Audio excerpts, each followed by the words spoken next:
Eyewitness Sports, coverage you can count on, with Elton Gumbel.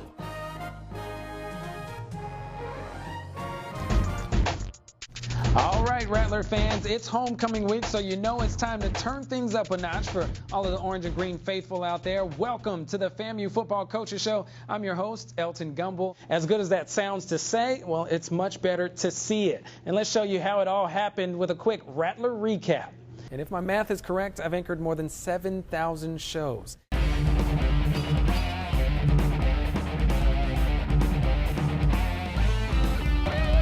Good evening, sports world. We are less than 48 hours away from FSU's second kickoff of the season. Just 6 days ago, the FSU football team was celebrating a 34-0 beatdown of the NC State Wolfpack. I just got off the road, just made the trip right down here to sunny Tampa, Florida. Super Bowl 43, you see Raymond James Stadium. Did make big plays, but key fumbles, key penalties had them going backwards all game long. And you know, if you put FSU backwards, you spell USF. It also spelled the first victory for our hometown quarterback and his visiting Bulls. Feels good to come back home. Back to the Georgia playoff round 1 action in a minute, but there was a ton of talent on display tonight in the Sunshine State. Undefeated North Florida Christian played their regular season finale tonight against Jefferson County. All-American Travis Blanks voted homecoming king. What can't that guy do? NFC only led 7-6 at halftime. They extend that lead in the third. Jonathan Vickers, he's a beast. Scampers into the end zone from 3 yards out, 14-6. Same score, still in the third. Vickers again, the handoff. This one a little bit longer, 24 yards to the house. Eagles will take a 21-6 lead. Elton Gumbel.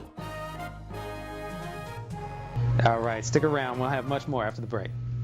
Life for Monroe High School senior Miller Joyner has always been about baseball. But one Thursday in April, just a week before his team's district tournament, a baseball nearly took the starting shortstop's life. The only thing I remember is like a loud ring in my head. I could hear it like sounded like a bomb went off in my head. Hit me right here in between my ear and my temple. And I hear the coach yell to the base runner to get back. And so when I look at the base runner, that's when I took my eye off the pitcher, and that's when it happened. Joyner stayed on the ground for about 8 minutes while the medical training staff checked on him. He was treated understandably as having suffered a concussion. Supposedly I answered all these questions. I don't even remember answering them or anything. I slept on it, you know, hoping, you know, it's just a bad bruise. And I woke up the next morning and the headache turned into an extreme migraine. We went and got a CAT scan, and I guess within an hour we were called to turn around and go back to the emergency room. That you know, he had a fractured skull with bleeding in the brain.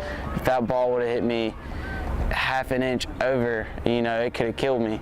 But what his family went through this past week was Miller throwing out the first pitch in front of his teammates and the team winning the district championship.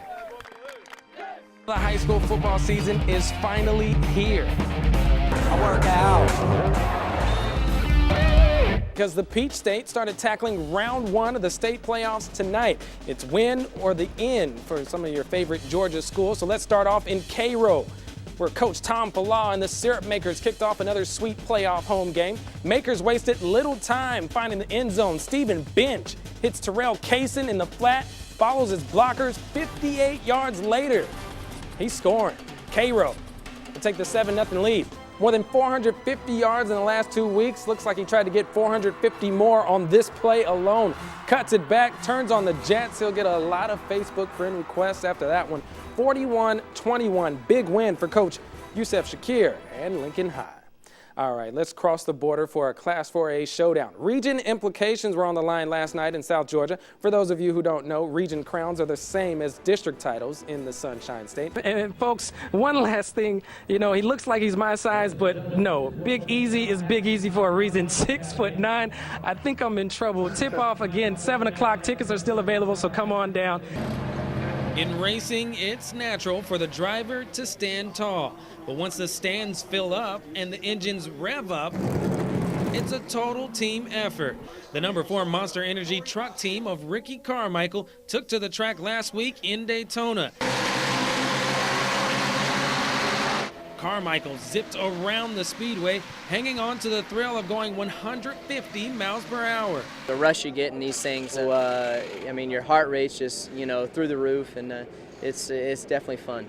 The number 4 truck had sole possession of second place for most of the race, and his pit crew, his spotter, his PR man, even his manager was involved in all the action.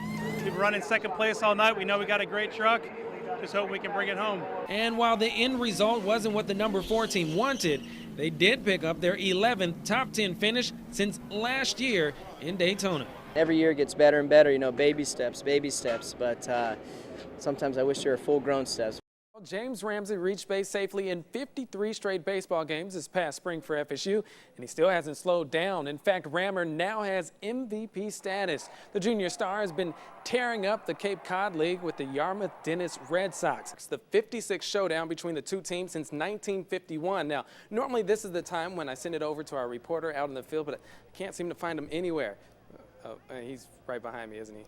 It's Elton Gumbel here, live at Bragg Memorial Stadium, where the FAMU Rattlers trail North Carolina A&T 20-14 with about 2 minutes to go in the first half. And this is a live look in. Let's take a look. Have a great rest of the day. Elton Gumbel.